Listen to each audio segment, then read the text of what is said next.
गुरु ब्रह्मा गुरु विष्णु गुरुदेवो महेश्वरः गुरु साक्षात् परब्रह्म तस्मै श्री गुरुवे नमः। आप सभी को बहुत बहुत मेरी मंगल कामनाएं। और गुरु पूर्णिमा का महान अवसर हम सबके समक्ष आ रहा है। यही वह समय होता है कि जब पूरे ब्रह्मांड से आती हुई पवित्र ऊर्जाएं गुरु के माध्यम से शिष्य को प्राप्त होती हैं। उसका भाग्योदय होता है, उसके आसपास एक सुरक्षा चक्र बन जाता है, एक कवच बन जाता है, उसके भाग्य की रिपेयरिंग होती है और उसके हृदय में वह प्रेम और श्रद्धा का संचार होता है, जिसके आधार पर उसके ऊपर देवी देवताओं से लेकर के ईश्वर की कृपाएं प्राप्त होती हैं। जिस तरह से पितरों की कृपा व्यक्ति के लिए आवश्यक है, देव कृपा की आवश्यकता है। इष्ट देव, ग्राम देव, स्थान देव, इन सभी देवी देवताओं की कृपा को प्राप्त करने के लिए जैसे कहा गया है, भगवान श्री शिव भगवान ने माता पार्वती को कहा कि 3 देवों की शक्तियां गुरु से प्रतिबिंबित होकर शिष्य को प्राप्त होती हैं। इसलिए गुरु ब्रह्मा भी है, विष्णु भी है और वह महेश्वर भी है। उसको कहा गया है कि वह परम शक्ति बनकर शिष्य का कल्याण करता है। तो ऐसा अवसर आता है गुरु पूर्णिमा के उस समय में, जब कोई भी शिष्य अपने गुरु के समक्ष होता है। और यह अवसर हम सब के लिए बहुत महत्वपूर्ण होता है। सभी को ये कोशिश करनी चाहिए कि उस दिन हम श्रद्धा भाव के साथ अपने गुरु के समक्ष पहुंच सकें। सवेरे बैठ करके गुरु स्तुति करें और गुरु के मंत्रों का, गुरु पूजा के जो मंत्र हैं उनका पाठ करें। अपने 21 दिन पूर्व गुरु मंत्र का जाप करते हुए, 11 माला हर दिन करते हुए अपने अंदर उस मंत्र शक्ति को जागृत करें, जिसके कारण आपका जीवन उच्च स्तर पर पहुंचता है।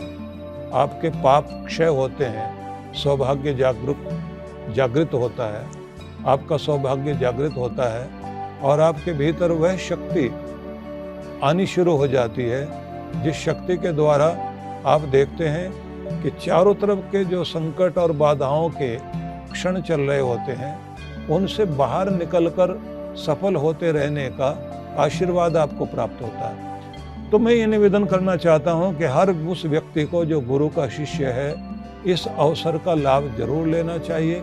और अगर ऐसे समय में जब आप गुरु के समक्ष होते हैं, उस समय में गुरु मंत्र सिद्धि साधना का भी प्रयोग आप कर लें, तो ये बहुत सौभाग्य का अवसर होता है।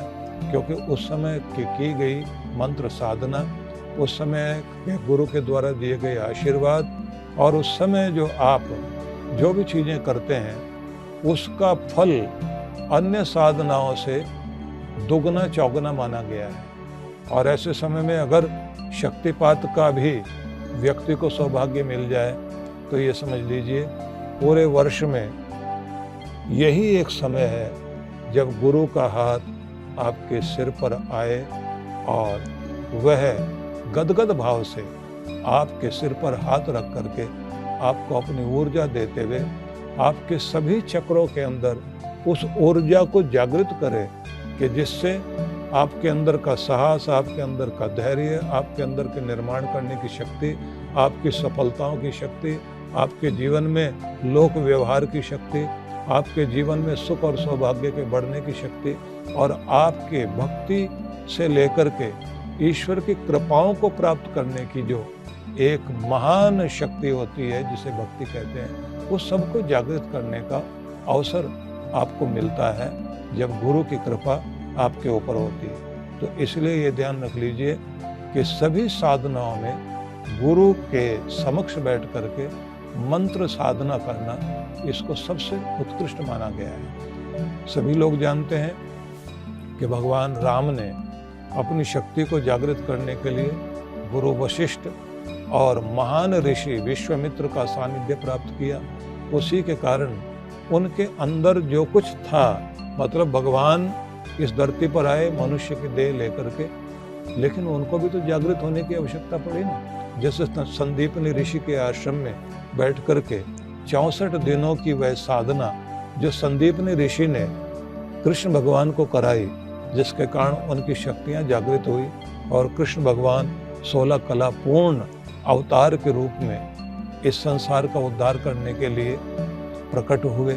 तो आप समझिए कि पूर्ण अवतार को भी जागृत होने के लिए गुरु के सानिध्य और सन्निधि की आवश्यकता पड़ती है। तो हम सबको आवश्यकता है और साथ में बैठ करके उस सब विद्या को सीखना चाहिए जो विद्या आपको जागृत करने के साथ साथ आपका सौभाग्य जागृत करती है।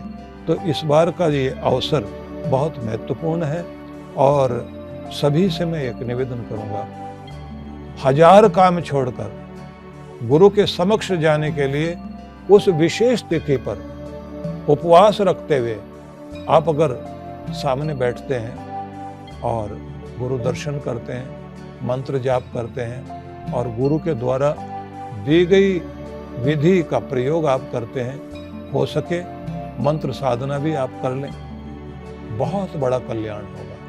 और इस बार तो हम एक विशेष विधि और करने के लिए पहले से संकल्पित हैं, क्योंकि बहुत लोगों के जीवन में ऐसी स्थितियां होती हैं कि जब उनके काम रुके रहते हैं, उनके घर के अंदर वो समस्याएं चल रही होती हैं कि बहुत प्रयास करने के बाद भी काम नहीं बनते। तो दिखाई देता है किसी न किसी की बद्दुआ, किसी का श्राप उस घर पर चला आ रहा है, जिसके कारण उस घर के अंदर कुछ भी प्रयास कर लिया जाए, सौभाग्य जागता नहीं, दुर्भाग्य हटता नहीं, बीमारियां नहीं जाती, समस्याएं नहीं हटती, क्लेश नहीं घटता, बरकत नहीं पड़ती, बहुत कुछ जीवन में चल रहा होता है। उस सब के लिए भी हमारे पुराण आदि ग्रंथों में अनेक तरह के प्रयोग बताए हैं। हमारी इच्छा है कि इस बार हम अपने उन सभी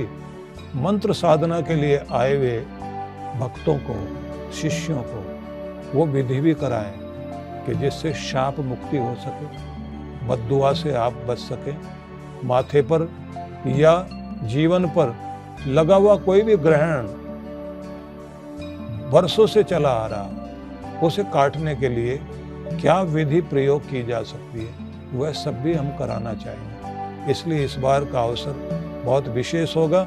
मैं सबको निमंत्रण देना चाहता हूँ, गुरु पूर्णिमा के अवसर पर आप अवश्य पधारें और पहले से ही तैयारी कर लें। जैसे कैसे भी आप पहुंच सकते हैं, आप पहुंचने की चेष्टा करें। मेरी मंगल कामनाएं और आप सभी के लिए बहुत बहुत आशीर्वाद।